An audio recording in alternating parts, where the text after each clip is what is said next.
Morning, good evening, and good afternoon, and welcome, ladies and gentlemen, to another episode of Crewzin to the Void. This week, we're going to talk about different learning styles and how they show up in sports, but specifically, how do you coach to them? And you can take this and apply it to your work, you can apply it to coaching, you can apply it to your kids, really just any different part of life. So let's get into it.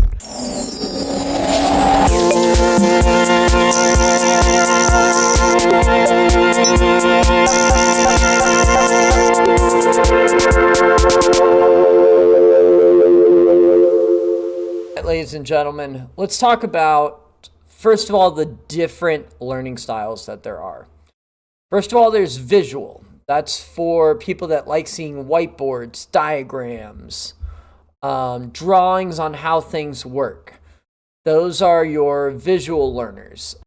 Auditory learners learn through sound. So these are definitely people that love sitting in a classroom and listening to a lecture. They love listening through audiobooks, music, rhythm, adding anything that is auditory to what they are learning about. Then reading and writing. These are people that love learning through, or not love learning, they just learn through text, handouts, anything that has everything laid out. They love word problems. So anything that you can put into a word problem works out so much better, just how their brain works. And then the last and final one are kinesthetic learners. Those are people that learn by doing.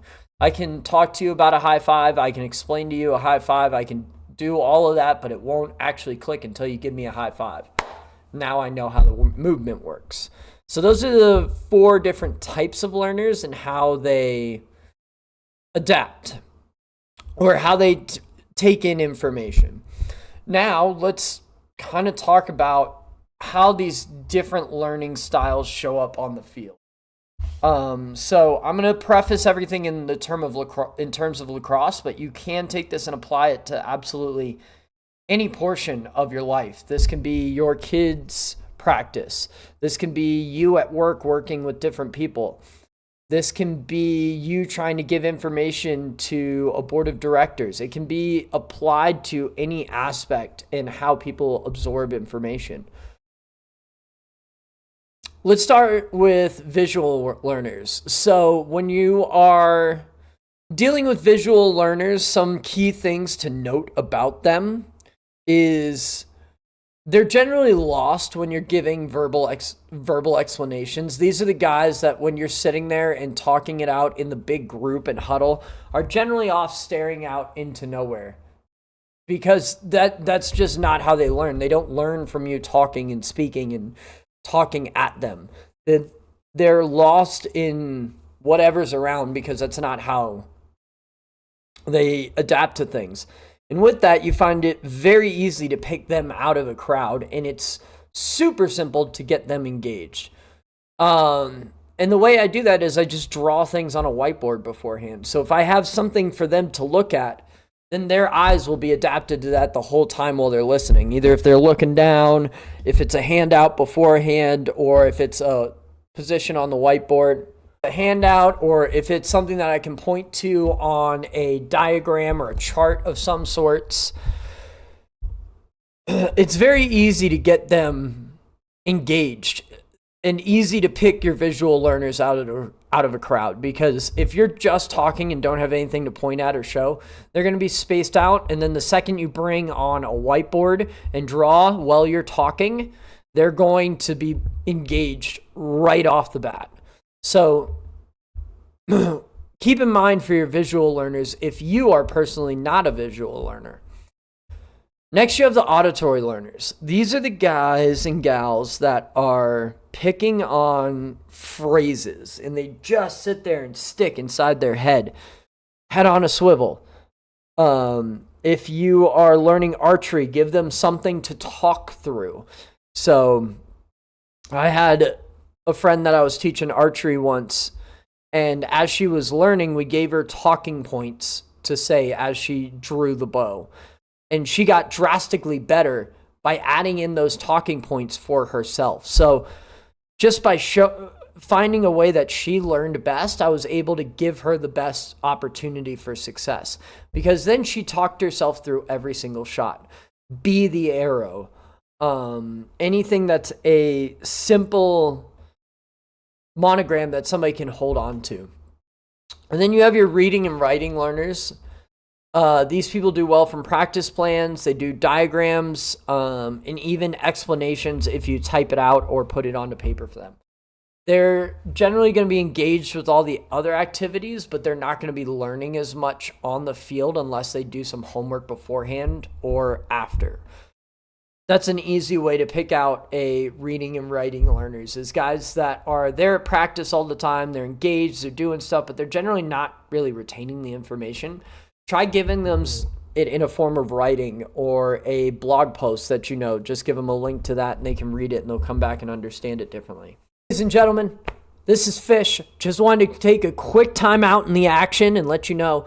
Click that like button, subscribe. It really helps us out. All right, let's get back into it.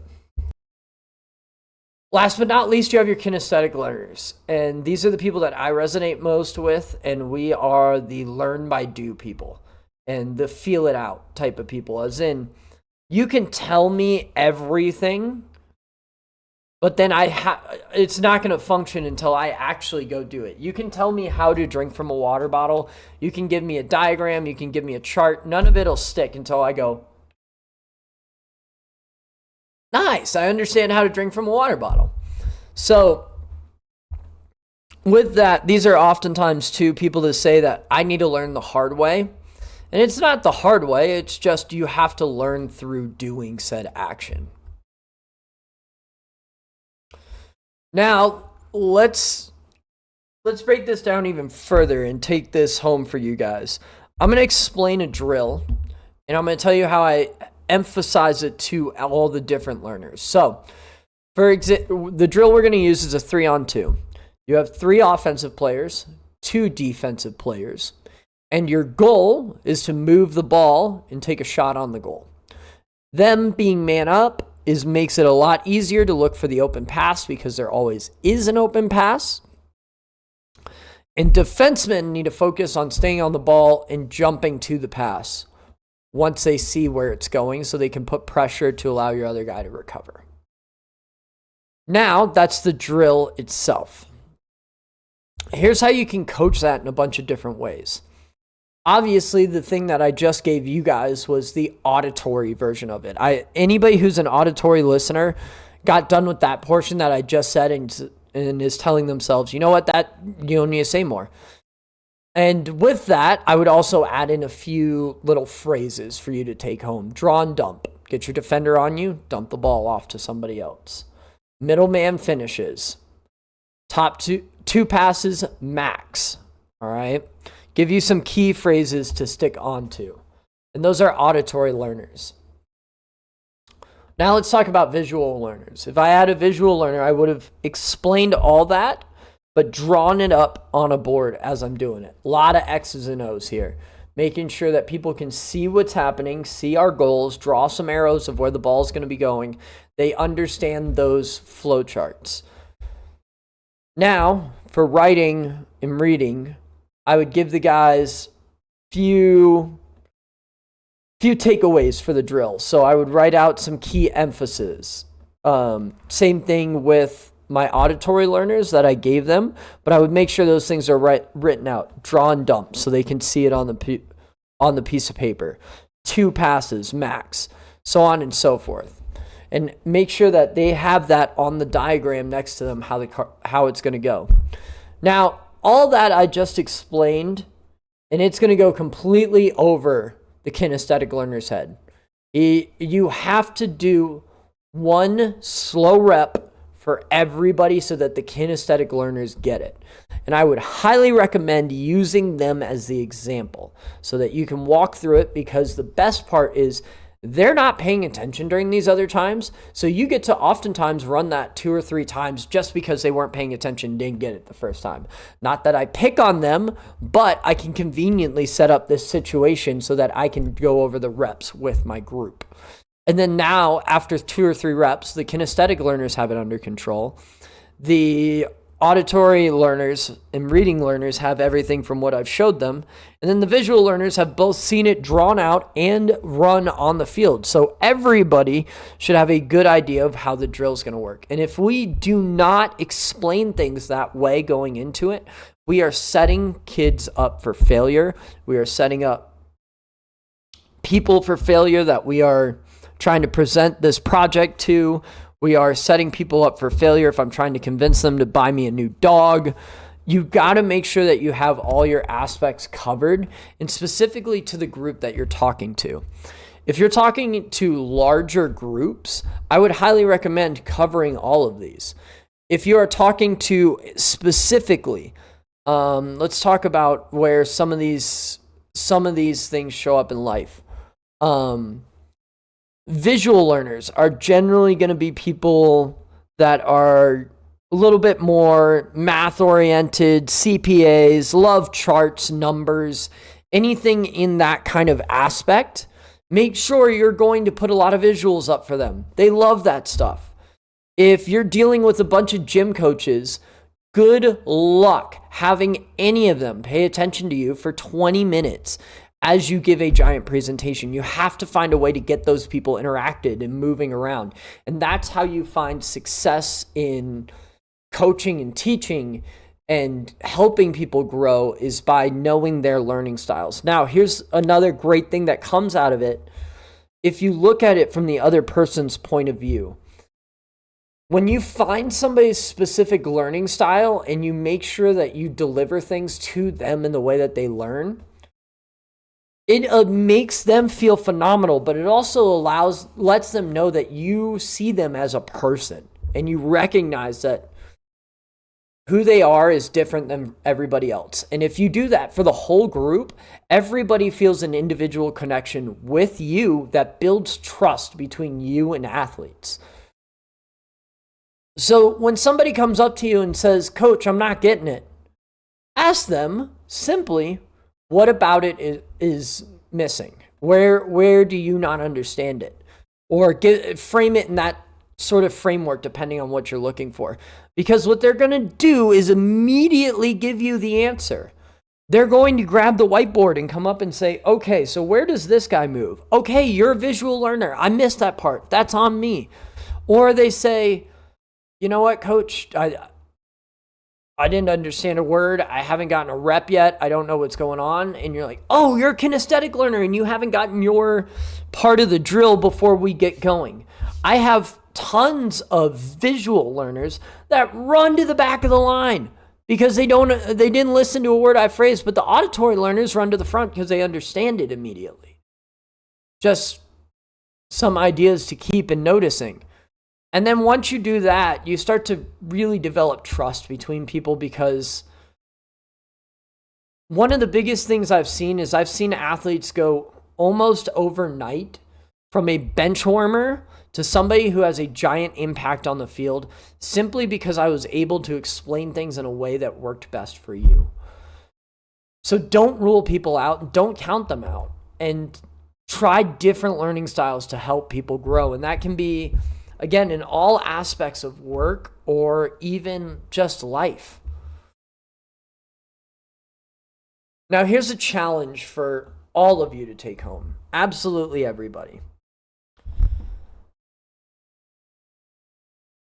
When you're teaching a new skill or even explaining a story to your friend and you want to keep them involved, draw it, say it, let them be involved, and write it down.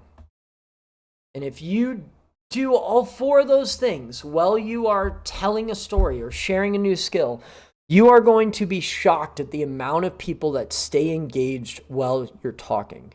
If you can simply just draw something up on the screen while you're talking to people and explaining, they're going to pay attention and they're going to retain more information because you're talking to more of the room now. And it also saves you time in meetings because you don't have to have them as often. You don't have to have them stay as long because people aren't getting how you explain it. Explain it for everybody. And also advocate for yourself. If you know that after listening to this, somebody's not doing things in your learning style, go up and ask them. It could be your boss and say, hey, boss, when we're in meetings, all you do is write things on the board that are just simply words. I don't pay attention very well when it comes to reading. I've never been a great reader. So can you please draw it out for me and give me an analogy instead of putting everything in numbers, draw it out in money sacks, okay? This money sack is bigger. This money sack is smaller. Inside of there, numbers are 14,000, 18,000, yada, yada, yada. Now, with that visual, I can then say, here's how we need to allocate resources. This sack needs to be going down into yada, yada, yada. And that will be a completely different thing that changes the way you learn and also operate with the people around you. So, I guess what I'm trying to say is coaching, teaching, skill development is all just storytelling. That's all it is. And the better of a storyteller that you are, the better you're going to be at getting engaged with the people around you and what you're trying to teach them. The more fluent you are in different learning styles, the better your story lands. And when it lands, the results speak for themselves. So keep learning, keep coaching, and keep lifting others as you go. Ladies and gentlemen, this has been another episode of Crewzin to the Void. My name's Fish. Join us every week at 7 a.m. Eastern Time on Thursdays. Click that like button, subscribe, so you never miss when a new episode comes out.